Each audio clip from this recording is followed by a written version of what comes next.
welcome again to another edition of the Osteopathic Lyceum podcast. I'm going to use papers, as I often do, to talk in a particular direction and try to build a case as I usually do. So the things that I have obviously been talking about recently are more so the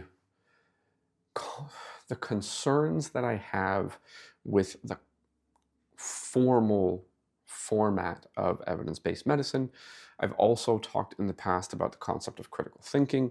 And one of the reasons I want to do this is to consider whether or not in action these concepts play out as one would want. So my classic concern with critical thinking is that the term sounds nice and it seems as though it would be a generalizable thing.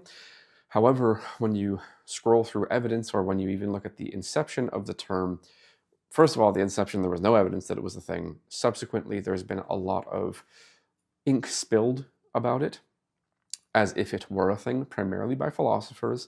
There's a lot of philosophical definitions. You can look at a previous video, I don't remember the number, or a previous podcast, I don't remember the number of it, unfortunately, but you can just search and, me, our Osteopathic Lyceum podcast, critical thinking, and you'll find some of this. So the initial generator of the term was a gentleman named Thomas Dewey. He was an educational reformist. I believe maybe progressive educational reformist is an appropriate term. I may be wrong. He used the term for a while in the form of critical thinking. He called it a scientific frame of mind, generally speaking, as an attempt at an operationalized definition. It is not an operationalized definition. He did not use the term consistently or even for all that long in his writing or in his communication. He shifted to just reflective thinking or thinking. So he stopped using the term. Subsequent to that, people have grabbed that term and never given it up. Then to tie that into the formalized concept of evidence-based medicine, not the terms in order, because nobody's going to argue against high-quality evidence as the underpinning for an appropriate decision. And often that is related, the ability to grab that high-quality evidence is often going to be related more to arc of career and expertise, as well as prior error committed, which would be the hallmark of expertise. You've messed things up before, so you're less likely to mess them up the next time. Because I want to also embed a concept or bring up a concept that I'd like to term administrative washing. There seems to be a desire in what I'm able to observe when I look around the profession of osteopathy, as well as other hands-on professions and medical professions, that if it's on paper, it's a thing.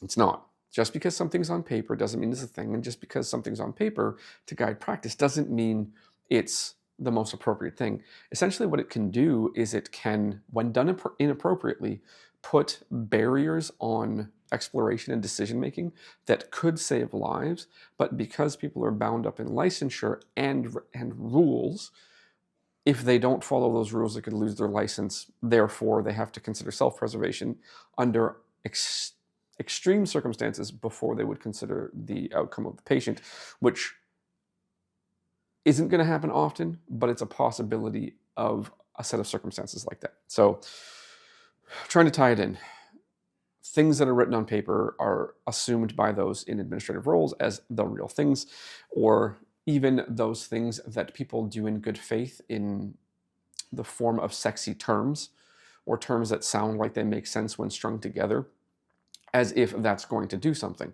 Unfortunately, that's not necessarily the case. So I'm going to first look at a paper that was written as a primary by my thesis supervisor, Dr. Sandra Montero. Now, I've read these papers before, but I've never looked at them in this light because I was never in a position where I had maybe been motivated in the same way. So I've consumed this information, and there was no tag in my semantic network to remember these papers with the terms critical thinking or evidence-based medicine. So there's two papers that I'm going to pull from. And my thesis supervisor, unless I'm going crazy, is the primary author on both. So the concept of a semantic network, If you want to look this up, you can look up Dr. Nicole Wood's Norman Education Research Day, and I believe that was 2021. I might be wrong, but I believe that was 2021. If you watch the video long enough, you will hear me pose a question and have it answered by Dr. Woods. And Dr. Woods is speaking about semantic networks or networks of related meaning. So you can have a piece of information or have experienced something and not tie it into other things. You don't know to pull it into other things because you haven't cognitively tagged it and related it to other things. And I'm often decent at this, but obviously I found an area where I've clearly experienced information before. I absolutely know I have, but I never thought that it was explicitly related to these topics. So the first paper is Critical Thinking, Biases, and Dual Processing, the Enduring Myth of Generalizable Skills. So I'll read the abstract, and then I'll read a portion of the initial paper. So if you look this paper up, the full text is freely available. The abstract, to start context, the myth of generalizable skills in medical education is gaining popularity once again. The implications are significant as medical educators decide on how to best use limited resources to prepare trainees for safe medical practice. This myth-busting critical review cautions against the proliferation of curricular interventions based on the acquisition of generalizable skills. Structure. The paper begins by examining the recent history of general thinking skills as defined by research in cognitive psychology and medical education. We describe three distinct epochs. A, the Renaissance, which marked the beginning of cognitive psychology as a discipline in the 1960s and 70s, and was paralleled by educational reforms in medical education focused on problem solving and problem-based learning. B, the Enlightenment, when an accumulation of evidence in psychology and in medical education cast doubt on the assumption of general reasoning or problem-solving skill and shifted the focus to consideration of the role of knowledge in expert clinical performance. And C, the Counter-Enlightenment, the current time when the notion of general thinking skills has reappeared under different guises and the fundamental problems related to lack of generality of skills and centrality of knowledge remain. Conclusions, again from the abstract, the myth of general thinking skills persists despite the lack of evidence. Progress in medical education is more likely to arise from devising strategies to improve the breadth and depth of experiential knowledge. Okay, so overarching, there is a history of believing that general skills are there, especially general problem-solving skills or general thinking skills, and that would inform people to add details across time. It's a really, really laudable goal. It seems like it makes sense on the surface. You have a general framework for thinking skills, and then that should apply and do this really cool thing and make you a better practitioner. General lack of evidence for this. The evidence points primarily across time in the direction of knowing specific things and knowing that they matter for the circumstance. So as I noted, I've read these papers before. I just never in my brain connected them to the concept of critical thinking or the concept of evidence-based medicine. This paper isn't necessarily there, but the one that I'll point to after is blah, blah, blah, blah. So I'm going to read from section 2. It's called the no, I am not going to do that. What is going on? Yeah. Yes, I will do that. The Renaissance. No. What am I doing here? Please excuse me and thank you for dealing with my stumbling. Yeah, you know what? I will do that. I'll read a portion of the introduction.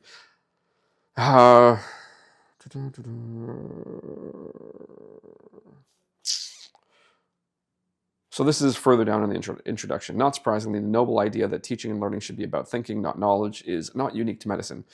One area in which it featured prominently was American education around the turn of the last century when, as in classical European education, the emphasis was on the development of mental faculties, exemplified by the study of Latin, Greek, and logic. Evidence to the contrary was presented by Thorndike in 1906, who showed that typical transfer effects across dissimilar tasks were very low, described by Lehman et al. General skills, mental faculties did not exist. However, as many health professions can attest, the course in Latin remained in the public school curriculum long after the rationale for its existence had disappeared. So as early as 1906, this is very early transfer research, it was noted that the generalizable skill did not seem to help transfer from one to another. If within that general skill framework, there was specific knowledge that was germane to a new situation, it can help, but you have to meet those circumstances. You have to meet the circumstance that I learned it in one context, and I know that in a new context, it is still germane. To read again, in psychology, mental faculties were replaced by behaviorism, which dominated scientific psychology, particularly in the USA, to mid-century. However, in the latter decades of the 20th century, this mechanistic and reductionist theoretical perspective was eventually superseded by cognitive psychology. Concurrently, the focus of health professions education moved away from behavioral objectives towards the development of underlying thinking processes. Right? So that's just generally providing an arc. I'll continue to read. This is section 2.1.1. So the heading in 2.1, the emergence of information processing models. 2.1.1, cognitive psychology. A driving force behind the cognitive revolution was the development of computers as a metaphor for human information processing.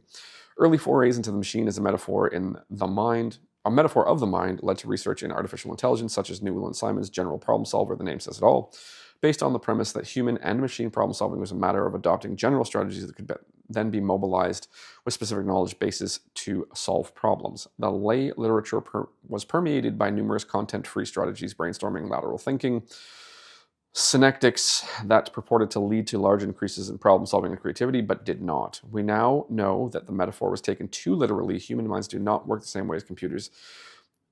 The computers that were designed in the 1970s and 1980s. Just a simple note. The acknowledgement is that the computers that existed then were designed in a particular way. It is not impossible that computers, as they are functioning and designed now, may have some differences. As far as I'm aware, there's not really all that much difference. It's still primarily binary coding. 2.1.2 to read. Medical education. The origins of research on expert diagnostic reasoning are credited to seminal work conducted in the 1970s based on the assumption that careful observation of expert clinicians would help identify a set of expert problem-solving skills that could be taught directly to trainees. A general process did emerge from these studies. It consisted of two stages: an initial hypothesis generation stage, occurring in the first few seconds or minutes of the encounter, followed by a long sequential and systematic search for additional confirmatory data. However, three additional findings arose, which presented a serious challenge to the underlying assumption. Firstly, the process was too general. Everyone from first-year medical student to expert clinician was essentially using the same process of generating and testing hypotheses. It was simply noted that experts were doing it better. Secondly, the outcome of the process, diagnostic accuracy, was examined. It was found to relate primarily to only one variable, the content of the hypothesis. If participants thought of the diagnosis early on, they got the correct outcome. If they didn't, well, they didn't. Finally, and critically, success on one problem was no guarantee of success on another. The typical correlation across problems was 0.1 to 0.3. Thus, the notion of general problem-solving strategies failed an empirical test. Elstein et al. In a later paper summarized these findings elegantly. A purely formal syntax of clinical reasoning stripped of context and content could account neither for difference in the quality of hypothesis generated, nor for clinicians' variability across cases. It seemed rather that differences in domain-specific knowledge must lie behind the ability to generate better hypotheses in specific cases. The point of me reading that portion, thank you for listening to that, is to say that if you relatively quickly come to a hypothesis, you are likely in the right area, and then you're going to attempt to collect data that is highly context related. So you are looking for information within the context that you generated the hypothesis to either increase or decrease confidence. It's the hypothetical deductive method. It is what clinicians do in diagnostic processes. At least as far as we can currently observe, it is possible that the form of observation could be leading us to incorrect observations, but so far, in the attempt to moderate the effect of the observer, this is what we have found. Hypothesis generation followed by a search for information in context to increase or decrease confidence in the confirmation of that initial hypothesis, that initial diagnostic hypothesis. So there is a process that we can see that seems to apply from novice to expert, but the accuracy and the outcome seems to be more predicted by expertise, aka more domain-specific knowledge. Okay.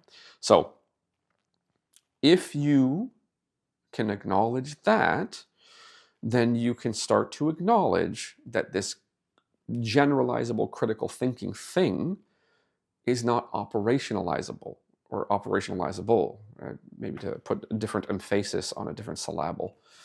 The critical thinking concept, if real, does not seem to observably apply in diagnostic decision making. So teaching it in a healthcare context, teaching critical thinking has zero outcome on accuracy, which means it's going to have zero outcome. Okay, it doesn't mean it's going to have zero outcome on patient outcomes. It means it is highly unlikely that it would ever amount to a positive impact on patient outcomes, because it just doesn't, when taught to clinicians, do anything positive to accuracy, and accuracy is going to matter more for clinical outcome.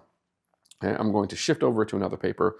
Once again, this is going to take into account a generalizable approach that is laudable on its face and doing nothing when applied. Okay, the name of this paper, if you're looking for this paper, you will find the PDF available on ResearchGate. I believe it is under Dr. Sherbin. It's easiest to find under Dr. Sherbino, Dr. Jonathan Sherbino's page, his ResearchGate page, I think. But it is not, he was an author, but he was not the primary author. Dr. Sandra Montero was the primary author, once again, my thesis supervisor. So the title of the paper is The Three Faces of Clinical Reasoning, Epistemological Explorations of Disparate Error Reduction Strategies. Okay, I'm going to go to section 1.2. I have never had this discussion with my thesis supervisor. This is not something I've talked to her about, aside from maybe a couple text messages after I started to recognize that a lot of the work that herself, Dr. Norman, and Dr. Sherbino have done has focused on these concepts. This is section 1.2 within that paper, which is, again, to read The Three Faces of Clinical Reasoning, Epistemological Explorations of Disparate Error Reduction Strategies. So they're not talking about teaching here, they're talking about an attempt to reduce error. Okay, this is section 1.2. Or really 1.2.1, but 1.2 is epistemological roots and evidence. 1.2.1, the population/epidemiology perspective. This perspective is linked to a dominant movement in clinical medicine called EBM. Proponents of EBM, much like the epidemiologist in the story, see box 1, I'm not going to read that, don't worry, tend to discount personal experience or training in favor of probabilistic reasoning. This is a quote now within the embedded text. Evidence-based medicine is the conscientious, explicit, and judicious use of current best evidence in making decisions about the care of individual patients. This is from Sackett, Rosenberg, Muir, Gray-Haynes, and Richardson, 1996. Ultimately, this is another quote, ultimately, evidence-based practice is the formalization of the core process that the best clinicians have practiced for generations. McKibben, 1998. Right. To go back to what was written by Dr. Montero as the primary, but also the rest of the author group, which includes Dr. Norman. Regarding dealing with clinical ambiguity, EBM offers to expand the set of information being considered by applying population norms, whereas for millennia, medicine rested on a knowledge of human anatomy and physiology and paid homage to clinical expertise derived from many years of patient experience. This paradigm does away with all that. Indeed, in its earliest incarnations, proponents of this new approach admonished readers to discount biological plausibility and ignore the advice of medical experts. Again, to read a quote within the embedded text, a new paradigm for medical practice is emerging. Evidence-based medicine de-emphasizes intuition, unsystematic clinical experience, and pathophysiologic rationale as sufficient grounds for clinical decision-making, and stresses the examination of evidence from clinical research. Evidence-based medicine requires new skills of the physician, including efficient literature searching and the application of formal rules of evidence evaluating the clinical literature. This is, it's EBM WG 1992. I've quoted this in one of my previous videos, one of my recent previous videos. So guess what? Myself and my thesis supervisor came to the same thing and the same idea. Now, one could simply argue and discount me saying that as a product, educationally, of Dr. Montero, then I'm just going to fall in line. And I can totally accept that argument, because if there's an error that I'm making in this line of rationale, I am likely preferentially primed in this direction due to the fact that I came through with Dr. Montero as a student. I will say Dr. Montero was an exceptionally positive supervisor, and she really leaned into the autonomy of myself and another student, yeah, I'll leave his name out. Another student that she worked with at the time, supervising, and she gave us a lot of autonomy. She gave us direction and asked us to work on those things, because what she's trying to inculcate is the skills that it takes to get to the information gathering, the information assessment. Is this useful, this information? Is this not useful information? Is this valuable? Things of that nature. So she didn't guide me step by step. She gave me the goals and allowed me the autonomy to go in the direction, and provided me feedback that would help me stay away from directions that were not going to be as useful. But she was very, very autonomy supportive in the approach. So we came to the same thing. So you could discount me and just say, well, I'm following my thesis supervisor's steps. We never had these conversations. This literally was a conversation that didn't happen. I didn't even remember that she was the primary on this particular article. I like this article. I've probably pointed to it in previous videos, even though I don't remember specifically, but not specifically on this. Okay, so to read again, one main assumption of this perspective is that errors will be reduced by using diagnostic test characteristics, e.g. sensitivity, specificity, and likelihood ratios. And then to go back here, 1.2.2, the evidence behind evidence-based medicine. Ironically, giving the emphasis on high-quality evidence that is the touchstone of EBM, remarkably little evidence of any... Just want to make sure I don't have to go there. I just want to, because it's a 2-column paper, so I just had to make sure I didn't have to go to the right. Anyways, to read that again. Remarkably little evidence has accrued of any benefit to patient outcomes. Many proponents of EBM believe that physicians are reluctant to follow the evidence-based hospital guidelines because of a lack of understanding of population data or biostatistics. If only more physicians were trained in epidemiology, clinical reasoning could be improved. Unfortunately, what remains lacking is evidence that large clinical trials and published population data are the best source of evidence for every patient. There appears to be a collective belief that the benefits of EBM are so self-evident that it would almost be unethical to subject them to an empirical test.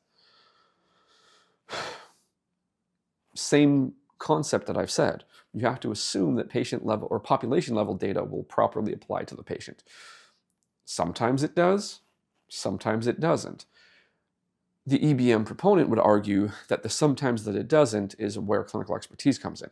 And I'm happy to agree with that, right? But a lot of times you have to consider that when somebody's trying to drive a message, that they're going to drive it in its most positive light, and that they are going to not do as good a job of identifying the challenges and the flaws because they're trying to defend their position, which totally understandable. I don't see why you wouldn't. Clearly, I attempt to do the same thing.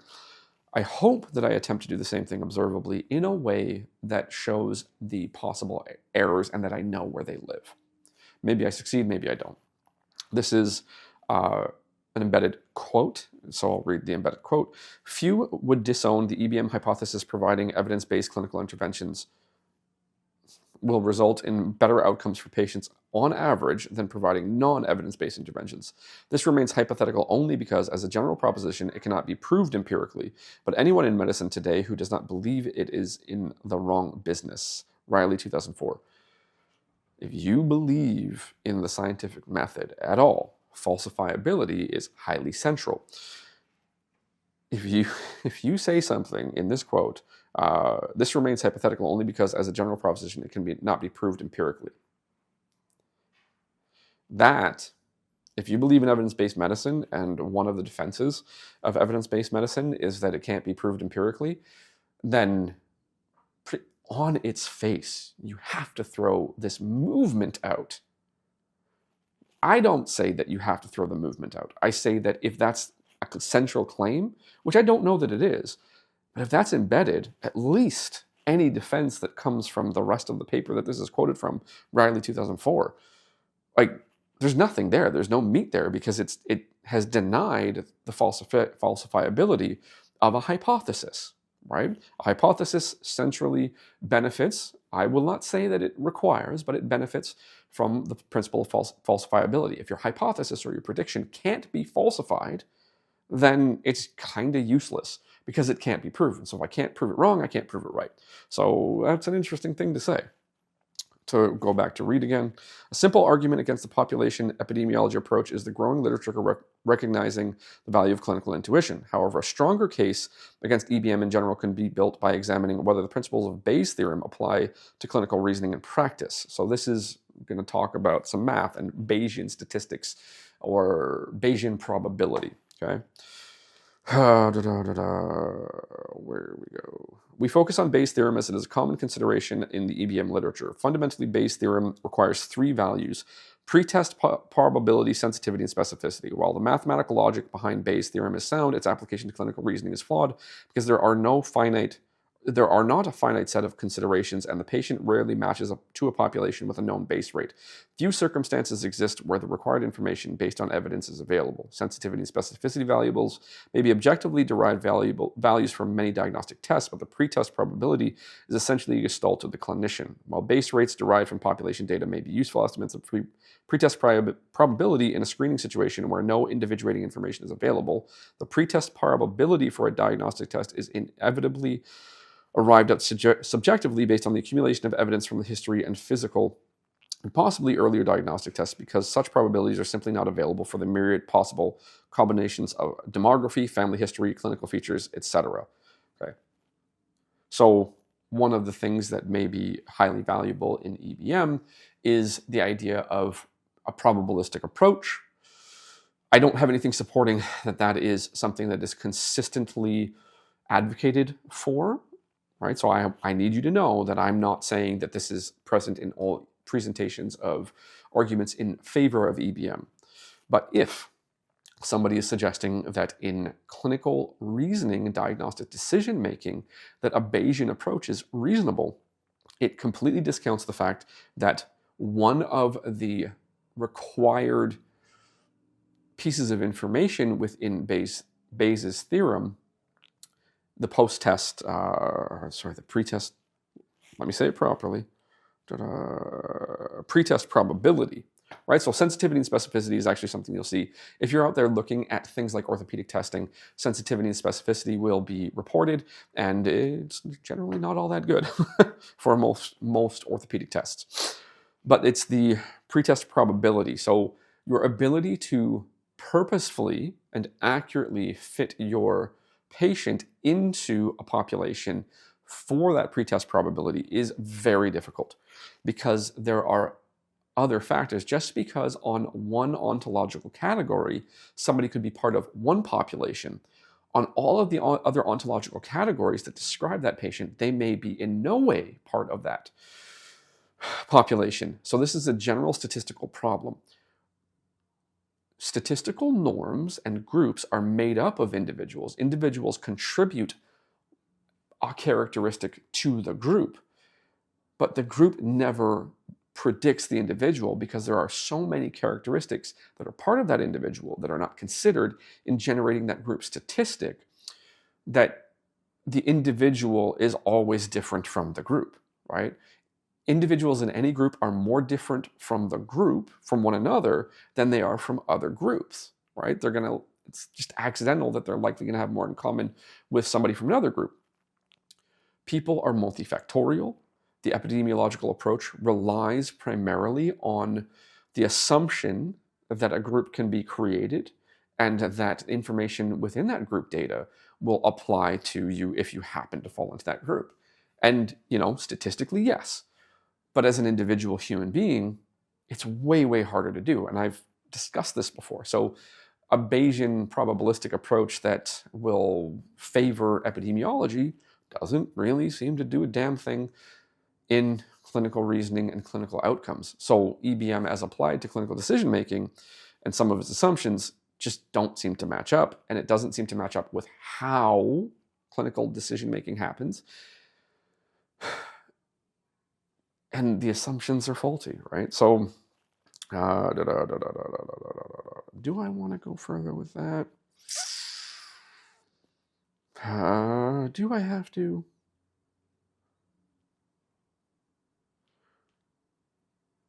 I'm going to read a little further on. I'll read a little further on. I'm not going to read the rest of the math talk. Additionally, there are challenges with implementing a pure form of EBM in practice. While clinicians are admonished from For deviating from practice guidelines, practice variations and adaptability that account for the complexity and nuance of specific patient contexts are recognized as a sign of expertise. So experts do deviate from the norms. There are papers that Dr. Montero has been a part of.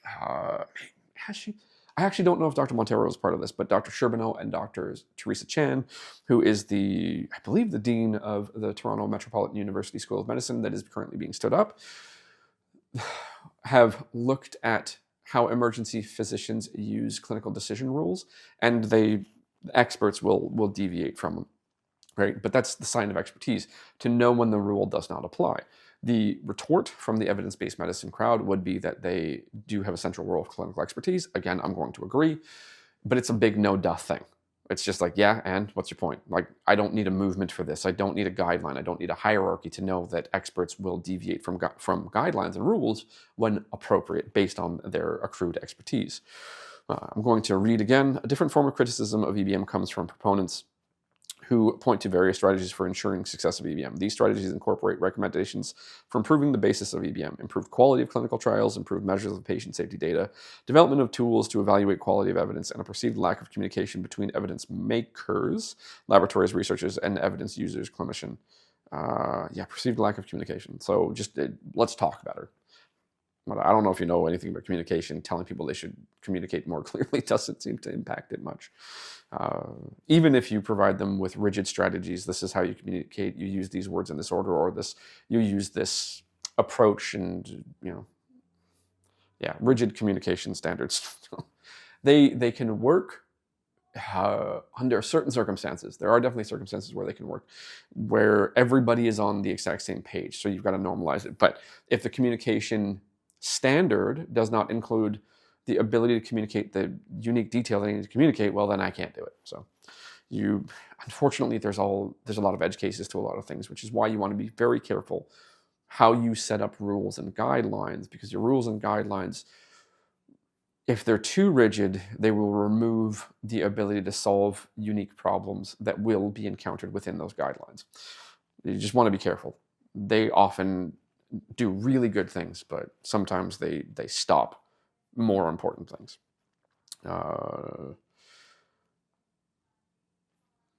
Okay, there we go. To read again, if the quality of evidence behind clinical guidelines were improved, then EBM may have the potential to improve or confirm the accuracy of diagnostic or treatment decisions. Until then, however, educators and trainees need a reliable approach to developing individual expertise in clinical reasoning. Unfortunately, our review of the evidence, or lack thereof, behind EBM did not reveal any solutions to this issue. What then is the impact of population epidemiology data on diagnostic error? At best, not very straightforward.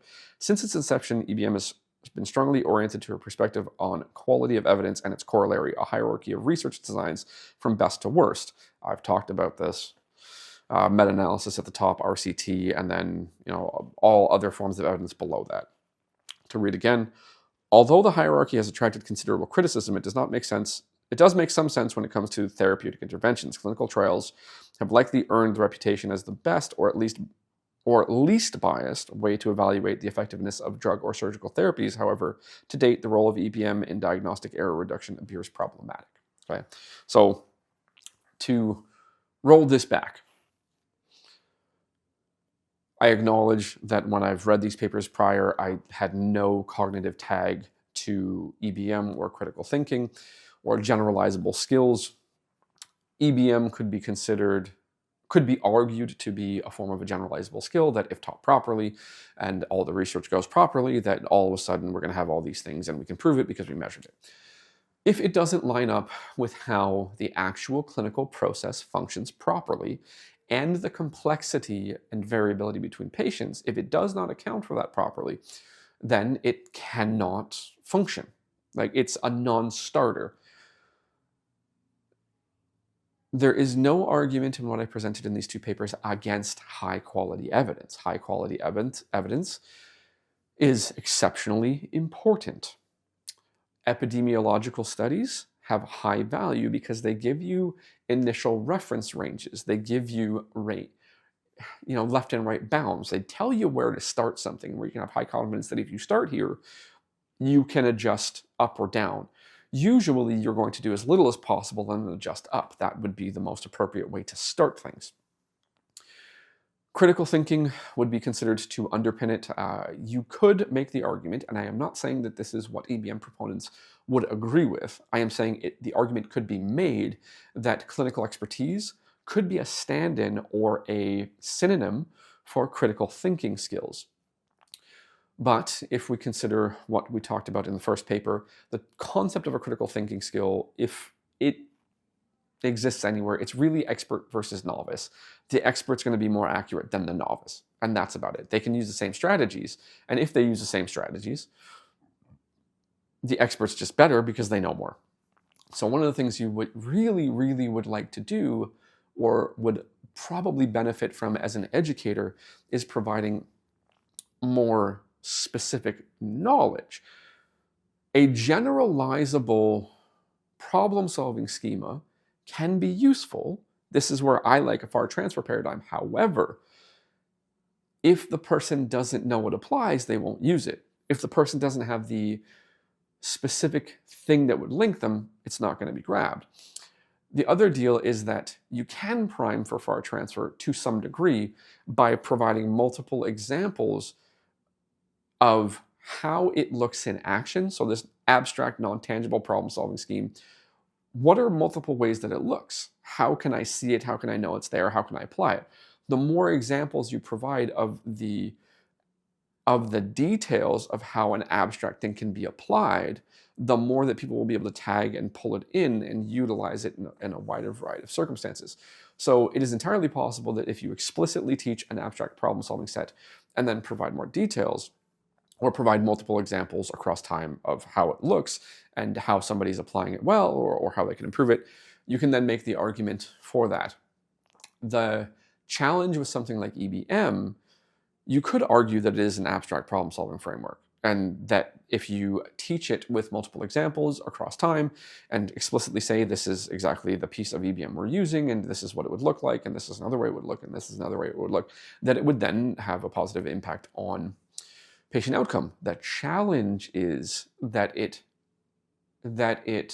lauds epidemiology over the individual expertise. It does have that hierarchy that puts the population data above the individual clinician's expertise, the personal experience. So I believe personal experience is at the bottom of the hierarchy, like the n of 1, or n equals 1.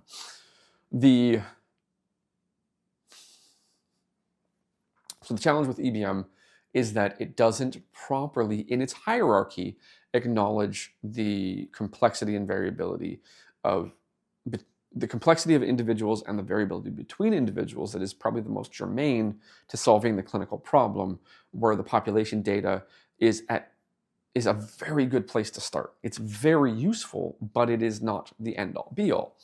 So could you argue that you could prime for FAR transfer with a framework that does have very clear steps, such as EPM, that has a very clear hierarchy, such as EBM, and have it applied better? You could argue that with high-quality teaching approaches that could happen. However, the place where it's going to fall flat is that some of its fundamental assumptions don't match actual, real clinical practice with the complexity of individuals and the variability between individuals. So hopefully this sounds less grumpy in the manner that I am speaking about both critical thinking and evidence-based medicine. To get back to the administrative washing part, EBM is a nice tagline, critical thinking is a nice tagline. Neither one of them amount to what one would hope in clinical practice. And if those terms are being used to guide administrative processes within any health profession, then they are disconnected from the observable reality accrued through many experiments and other forms of data collection. There's a disconnect. So it's not acknowledging how this stuff actually functions. It is a goal, a laudable one. Critical thinking is a laudable goal. I can teach somebody how to think, and therefore they will solve problems. Even if they don't know much about it, they can grab new details and they'll get really good really quickly. So there's that approach, and then there's also the approach that EBM is going to have more evidence, therefore it's going to have more signal of safety and more signal of this and that. It's like, yeah, but what is safe for the group may not be safe for the individual, because there's this other category. So let's just say you have a salad, right? And that salad has multiple ingredients. Let's just say lettuce, tomatoes, and avocado, right? So you got lettuce, tomatoes, and avocado. You would say that on their face in population data that all of those ingredients could be argued to be healthy. However, what if somebody has a latex allergy? If they have a latex allergy, that avocado could give them major problems, because if I remember right, it's a latex plant.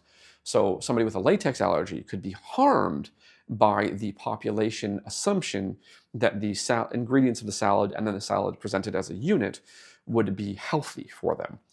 So yeah, sure, maybe for the group, but there's this other category that this individual who is in the group, because you call the group human, and that avocado could be a major problem.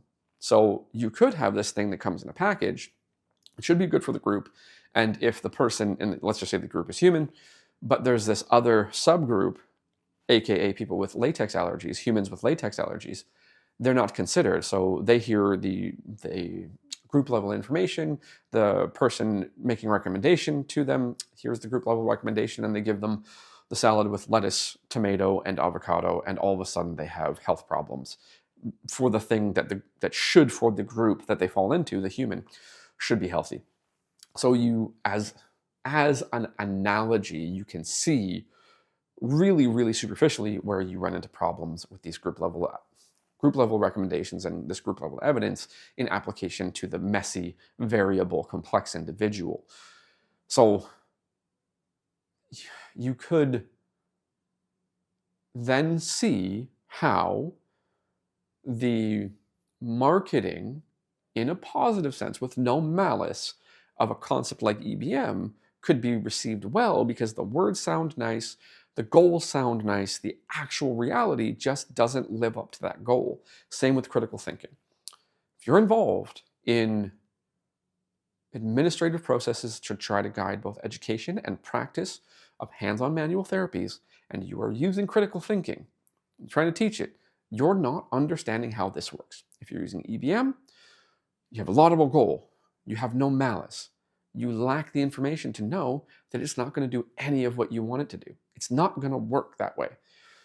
So thank you for listening this far. Hopefully you've learned something. We will definitely talk again soon. But yeah, before I do that, thank you for listening beyond what the hell I just said. It then gets to administrative washing, this concept of administrative washing. On paper, you write down, we are going to make the schools teach critical thinking, we're going to make the schools teach EBM, therefore we're awesome, and everybody who's in an other administrative seat that can check the box and say we're cool, that you're just washing words and ignoring accumulated evidence on reality. If you like science, throw out critical thinking as an approach. Not that the philosophical concept lacks merit, but the operationalized approach lacks the merit that one would want. It doesn't mean that you can't use the term, it just means that the approach that would be embedded within it it's not a thing. Like it's just not a thing.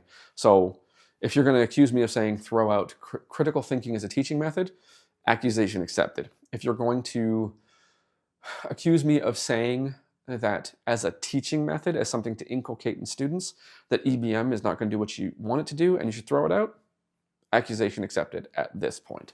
Prior to that, I never said it. At this point, yeah, EBM is a laudable goal, sounds really sexy on paper. You can use it to administratively wash between the institution and the governing body. You can do that. But it doesn't match reality. It doesn't match accumulated observed reality across time. So if you want to do something better, then you can look in the direction of what has already been observed as having positive outcome, at least in direction, if not in magnitude. So thank you for listening this far. Hopefully you learned something, and we will talk again soon.